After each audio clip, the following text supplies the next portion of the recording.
How do you know when a beat is done? How do you know when a beat is done? How do I know when a beat is done? How I know when my beats are finished? How I know when a beat or a composition is finished.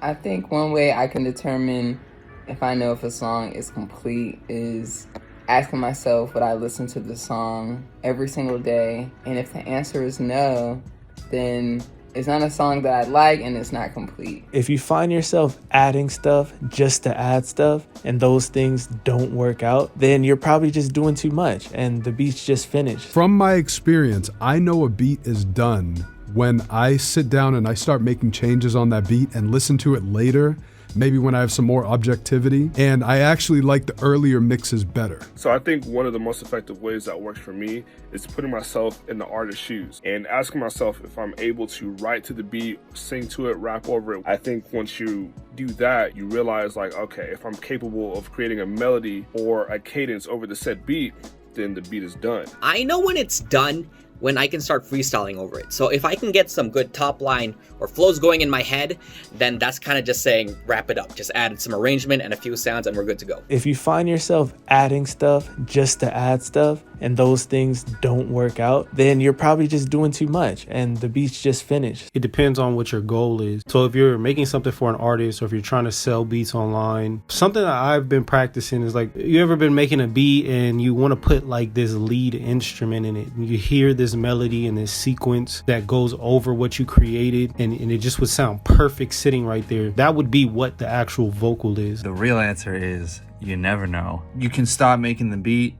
when the vibe is out. When there's a vibe that you can bob your head to and feel it, you could probably stop there because you might be adding too much stuff to where if you want an artist to get on it, you could be adding open hats in spots where you don't need them. So when I feel like a beat is finished is when I can sit back, relax, bob my head, have a full-on experience from start to finish. I don't get bored at any times throughout the entire beat. Levels sound right, mix sounds right. I feel comfortable enough with it to release it to the world or to release it to artists. I think that it's very important not to dwell too much and not to nitpick too much on a mix.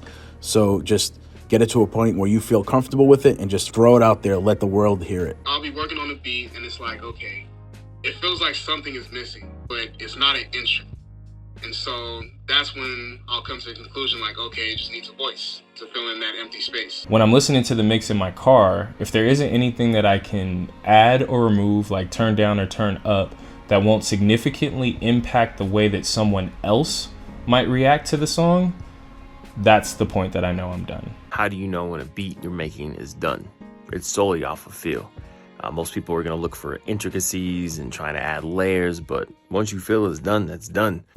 Peace, love, gratitude. What's good, man? It's Drums. Real quick, my brother Curtis had asked me to explain to you guys how I know when a beat or a composition is finished.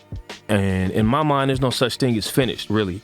I think really what happens is we get to a place where we can no longer add value as an artist.